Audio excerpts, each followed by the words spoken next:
Welcome to Love Lines.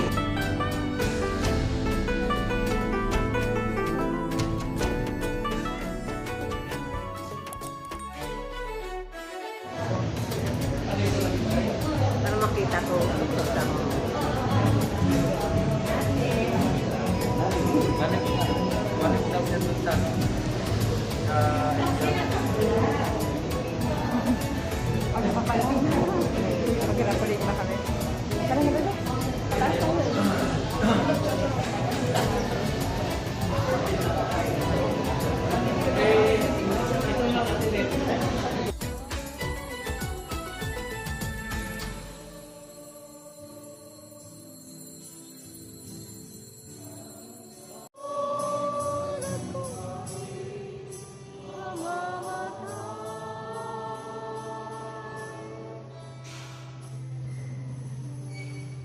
Patok, MAG, magdasal. Pag ano daw, parang itakuhin mas mga spirito ko, kapon.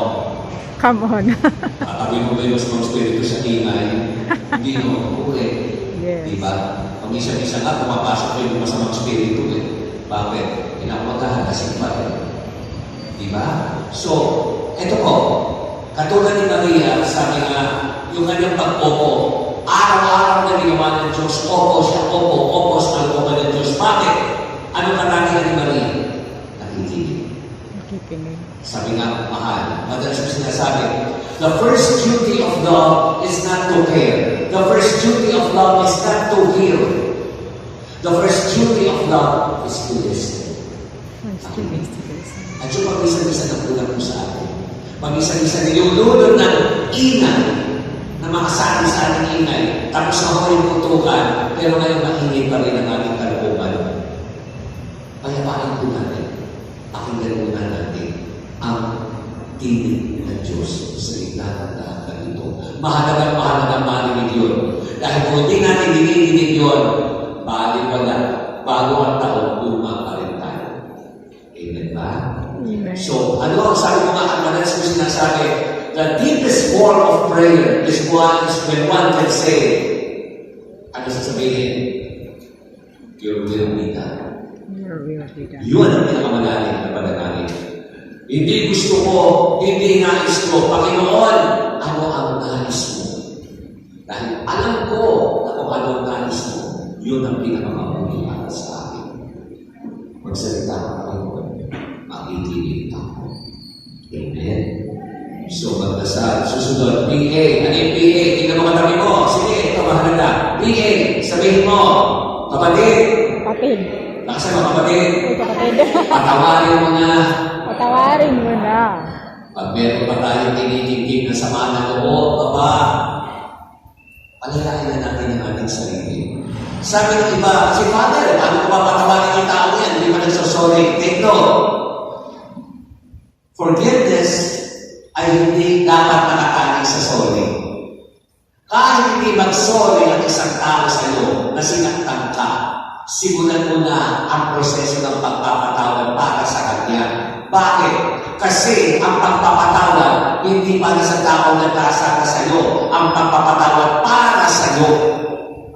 Yeah. Kung gusto mo makalaya, kung gusto mo maging maluwag ang kalooban mo, magsimula ka magpatawad, mag-condition mag-sorry. Amen? Amen po. Galingan po yun na. At siyempre, kung ikaw naman ang nakasakit, be humble enough to say sorry na buong-buo sa loob. Baka naman, sorry, sige na ha, sorry ha. Sorry ako ha, tama na yun ha. Hindi mo eh. Buong kababaan loob. It will take a lot of humility to admit that I am wrong and I am sorry. So, pati, PA, patawanin mo na. Piyo, ano yung piyo? Pulutin ang mga pirang-pirasong yugto ng buhay mo. Nung mga nakaraang taon, siguro may mga pirang-pirasong talaga sa mata. Pero hindi mo gano'ng binigyan ng tingin. Ito lang ang tandaan natin. Pag hindi natin binibigyan pansin ang anumang mga bagay sa paligid, pag tayo tumatakbo ng baliwala, tandaan ninyo, hindi tayo matututo. We will make the same mistakes over and over again. Paminsan-minsan po kasi ang tingin natin sa buhay, swerte at malas. Amen? Swerte at malas. Ang buhay ay hindi lang swerte at malas. Kasi ang swerte at malas, aksidente yun. Tandaan ninyo, bakit tayo narito? Hindi dahil sa swerte at malas, dahil sa tayo pinagpala. Anong malaking pagkakaiba? Swerte is by means, all means accident. Walang tayo yun eh. Pero pag sinabi mong pinagpala ka, pinili ka. Tingnan mo ang tabi mo ulit. Tingnan mo, parang nalugin. Tingnan mo lang, sabihin mo kapatid. Kahit ganyan ang itsura mo, pinag-aala ka pa rin. Parang baka natin ang pagkakas. Ang pagpapala ay pagpili at paghirap ng Panginoon. Kaya nga si Maria, alam niya pinagpala siya. Hindi siya swerte. Siya ay pinagpala. Kaya, anong pagkakaiba ng swerte at mala? Swerte o swerte at pinagpala. Swerte is by means of accident. Pinagpala, it is a choice. Pinili mo, pinili ka. Pero yung pagpili sa'yo, pipiliin mo kung tutulog ka. Kaya, pumasok tayo sa bagong taon na naniniwala. Bakit ako narito? Dahil ako pinagpala ng Diyos. Sana we appreciate that grace, yung grasya, at huwag maging disgrasya. Pulutin natin ang mga yugto-yugtong buhay. Tingnan natin, kailan ba ako mga pinagpala ng Panginoon? At kailan nito ako tumutugod sa pagpapala nito? And by then, we will learn. Malingan, matututo, mababago, and we can move on with our lives. Dahil naniniwala tayo, pinagpala tayo. Amen ba? Amen. T. Ano yung T? Tuwirin ang buhay. Sino nito meron New Year's resolution. Taas naman. Wala. Kasi after 2 days, wala rin yan. Pero ito lang. Ano pinakamahalaga? Pinakamahalaga. Yung landas na tutupain natin when we move on to this new year. Alam natin. Sabi mo nga, paalam sa 2022. Paalam. Dalawang bagay. Paa at alam. Pag sinabi mong paa, paglalakbay yun. Life is a journey. Pag sinabi mong alam mo kung saan natutupo. Kaya yung tuwid na daan ng paalam ka, pero magpapatuloy ka dahil alam mo kung saan mapupunta. Amen? Kaya tigilan na natin yung panlalama. Tigilan na natin yung panlilinlang. Tigilan na natin yung pagsisinungaling. Tigilan na natin yung sarili na iniisip. Tigilan na natin yung pagkamatid sa mga nangangailangan. Tigilan na natin, tingnan mo, katabi mo, sige, tingnan mo, at sabihin mo, kapatid. Kapatid. Marites ka pa ba? Ay, hindi. Tigilan Hindi na ako natin pamilya sa kapwa ko pa ba? Tuwirin natin ang daan. Alamin natin, ang Diyos ang simula, ang Diyos ang katapusan. Amen? Okay. Ano yung okay? Ito mahalaga. Oras para sa kapamilya, oras para sa kapuso, oras para sa kapatid, oras para sa kaibigan. May mga taong mahalaga sa buhay natin, hindi natin na-appreciate. Tama ba? Sasabihin natin bukas na lang. Tingnan mo ulit katabi mo. Magmasdan mo lang. Magmasdan mo lang katabi mo. Baka bukas wala na yan. Let us try to appreciate one another. Lalo na din yung mga tao na minamahal tayo. Kasi napakasakit ng nais mong sabihin, nais mong iparamdam sa isang tao ang niyang kahalagahan, pero bilang mo bukas mo pa, pero pagsakit ng bukas, wala na siya. Kapatid, huwag mo sayanin ang oras mo, at di sabihin mo, mahal nila. Tingnan mo katabi mo. Kaibigan mo yan, magulang, anak, asawa, kaibigan mo, whatever. Sabihin mo, I love you. Oh, I love you. I love you. Tingnan mo, pag-iinis ka ito, tinikinig lahat daw. I love you. I love you. Sometimes sasabihin ako, sabi ko, Korte. Korte, kasi na ako, sabi ko. Hanggang sa mawala sa papa. Nagsisi ako. Hindi ko man lang nasabi sa kanya, nasa hospital siya. Kung gaano siya kahalaga sa buhay. Kung natin hintayin yung pagkakataon. Amen ba? And finally is KK. What is KK? Kagalakan. Sabi ko kanina, Happy New Year. Pero tandaan nyo, happiness will fade. Paminsan-minsan malulungkot tayo. Paminsan-minsan tatanis mga tayo. Pero isa ang hindi dapat mawala. Kung mawala man ang kaligayahan, dapat hindi mawala ang kagalakan. Bakit?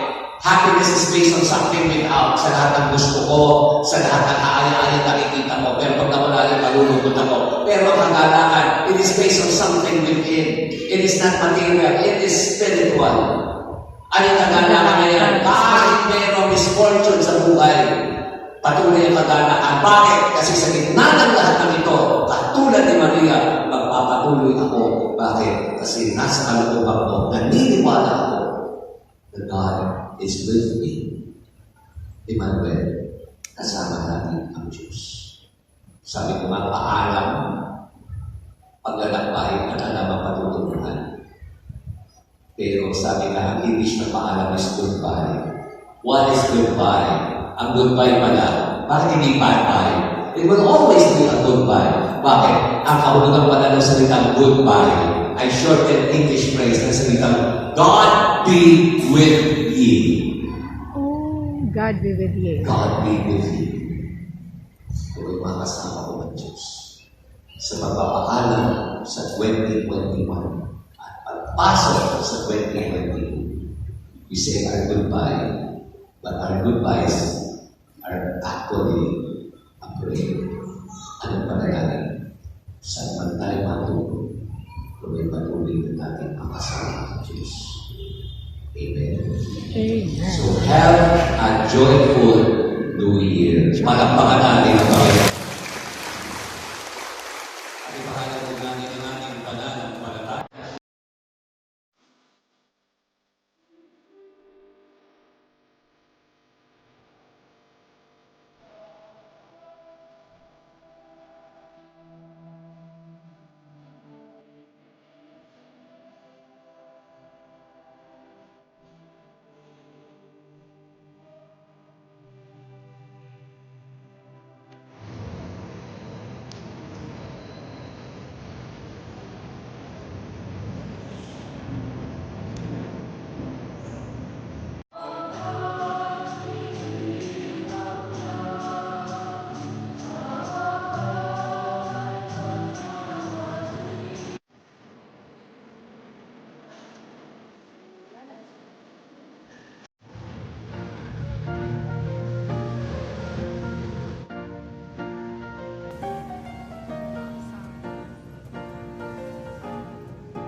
So that's all for now.